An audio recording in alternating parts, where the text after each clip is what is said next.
अस्सलाम वालेकुम। Doctor Arshad veterinary clinic YouTube channel पे वेलकम। वीडियो में दो ब्रीड्स की बातें करूंगा, आरआईआर यानी कि रोड आइलैंड रेड की, और उसके साथ लाइट सुसेक्स ब्रीड की बातें करूंगा। दोनों के करैक्टरिस्टिक्स की, दोनों की खसूसियात की बातें होंगी। ऐसी कौन सी खसूसियत किसी एक नस्ल में है जिसकी वजह से उसे दूसरी पे फोकियत हासिल है, बर्तरी हासिल है, कौन कौन सा करैक्टर उन्हें नुमाया बनाता है।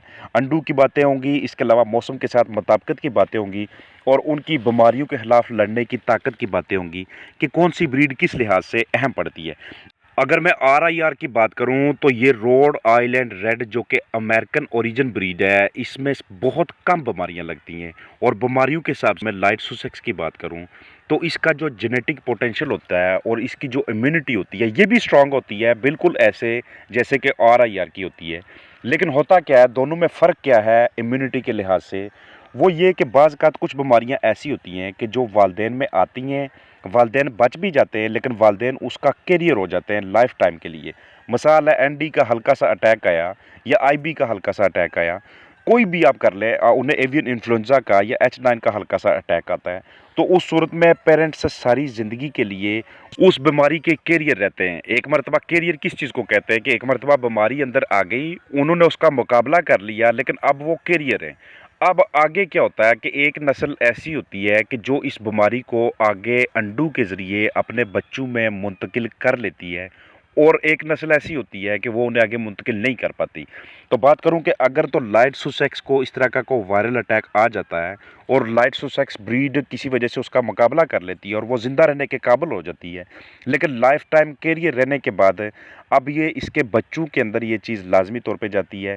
जो आरआईआर ब्रीड होती है उसका मज़ाहमती जो अंदाज़ होता है, जो मज़ाहमती उसका निज़ाम होता है, वो इतना मजबूत होता है कि उसके अंदर इस तरह की अगर कोई बीमारी आ भी जाए, किसी किस्म के वायरल अटैक का उसे सामना करना पड़ जाए और उससे ये महफूज भी हो जाए, उसको एक्सपोज होने के बाद भी इनकी अमवात ना हों और ये अब कैरियर हो जाए उस बीमारी की, लेकिन ये वाली खसूसियात उसकी आगे औलाद में मुंतकिल होने के चांसेस बहुत कम होते हैं।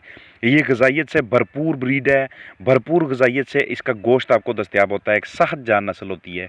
मौसम के खिलाफ मुख्तलिफ़ अक़साम की जो तब्दीलियाँ होती हैं, मुख्तलिफ़ अक़साम के जो मौसमी तनाव होते हैं, या हमारी तरफ से कुछ स्ट्रेसेस अगर बर्ड को दिए जाते हैं तो उसका ये काफ़ी हद तक बेहतरी तक मुकाबला कर लेती हैं। अमेरिकन ब्रीड है, ये अमेरिकन ओरिजिन है। इसका साइज़ की बात करूँ तो 3 to 4 केजी इसका नॉर्मल साइज़ होता है। अगर ये आप इसको डुअल पर्पज़ के लिए भी रख सकते हैं। आप इससे आगे फर्टाइल एग्स के ज़रिए अगली नस्ल भी आगे चला सकते हैं। बड़े साइज़ के ब्राउन अंडे आपको मिलेंगे, ग़िज़ाइयत से भरपूर, न्यूट्रिशन से भरपूर। 250 से 300 के दरमियान सालाना अंडों की इनकी पैदावार होगी।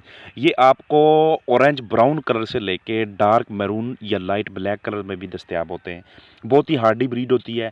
माहौल के साथ मुताबिकत हासिल कर लेना, माहौल के साथ साथ अपने आप को ढाल लेना, और अगर किसी वक़्त कोई सूरत-ए-हाल ख़राब हो जाती है, लाइक किसी वक़्त कोई मौसमी थ्रेट आ जाता है, कोई किसी किस्म का बैक्टीरियल अटैक आ जाता है, तो उस सूरत में बाकायदा तरीके से उसको रेज़िस्ट करना, उसके खिलाफ क़ुव्वत मुदाफ़त रखना, ये बेहतरीन किस्म की ख़ासियत है इसकी।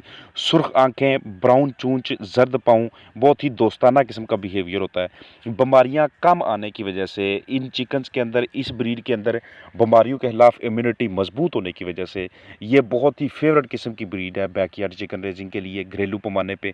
इसके मुकाबले में अगर इन्हीं खसूसियात की मैं बात करूँ लाइट सुसेक्स पे, तो जब वो पुलट की स्टेज पे होते हैं, तो पुलट की स्टेज पे जिस तेज़ रफ्तारी से आरआईआर के जो पट्ठियाँ होती हैं या पट्ठे होते हैं वो वेट गेन करते हैं, उस तरह से वेट गेन लाइट सुसेक्स का नहीं होता।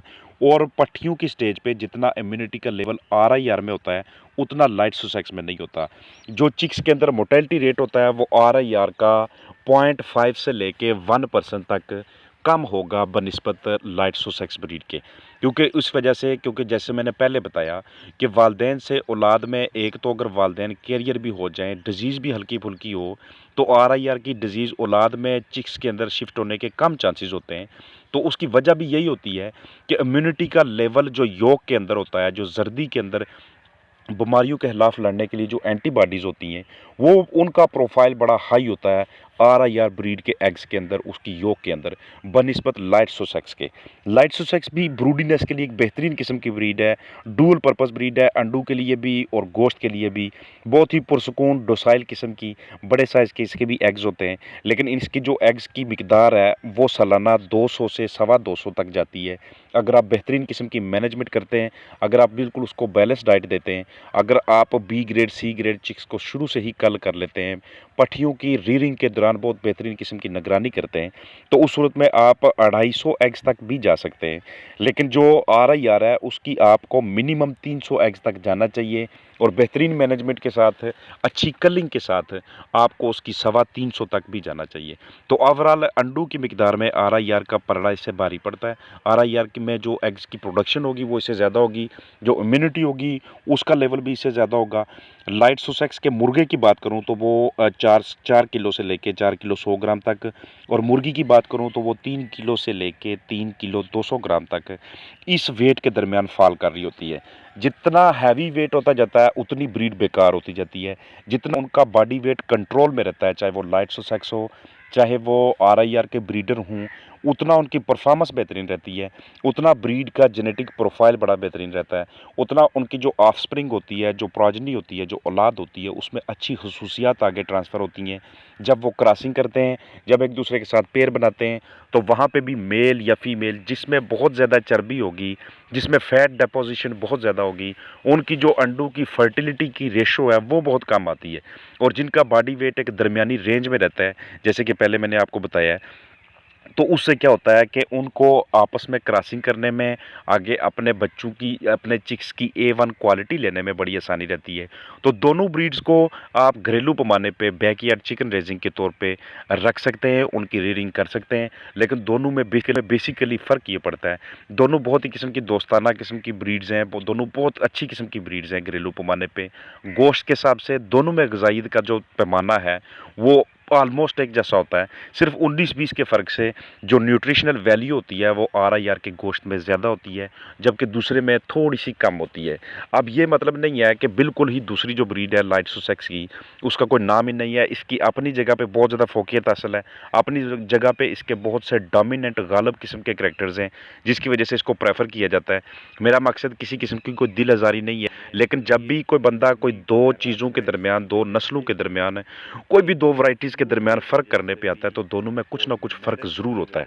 मैनेजमेंट के वाले से देखूं तो अगर आप RIR ब्रीड को थोड़ा सा ओपन एनवायरनमेंट भी मुहैया करते हैं कि जिसमें उसको डिफरेंट किस्म के पैथोजेंस, जरासीमों का सामना करना पड़ जाए, तो वहाँ पे RIR मज़ामत कर लेती है। वो इतनी जल्दी से बीमार नहीं होगी, इतनी जल्दी से वो मतलब कि बिल्कुल ही इस स्टेज पे नहीं पहुँचती कि उसके ऊपर मेडिसिन लानी पड़े आपको। जबकि दूसरी जानब जो लाइट सोसेक्स के चिक्स होते हैं या जो उनके पुलेट्स होते हैं, वो वेदर का थोड़ा बहुत भी जो स्ट्रेस होता है उसकी वजह से वो हल्का फुल्का बीमार होना शुरू हो जाते हैं, क्योंकि जेनेटिक प्रोफाइल का, जेनेटिक पोटेंशियल का फ़र्क है। तो भरपूर उम्मीद है कि आपको इनके दरमियान फ़र्क समझ आ गया है। अपना ख्याल रखिए।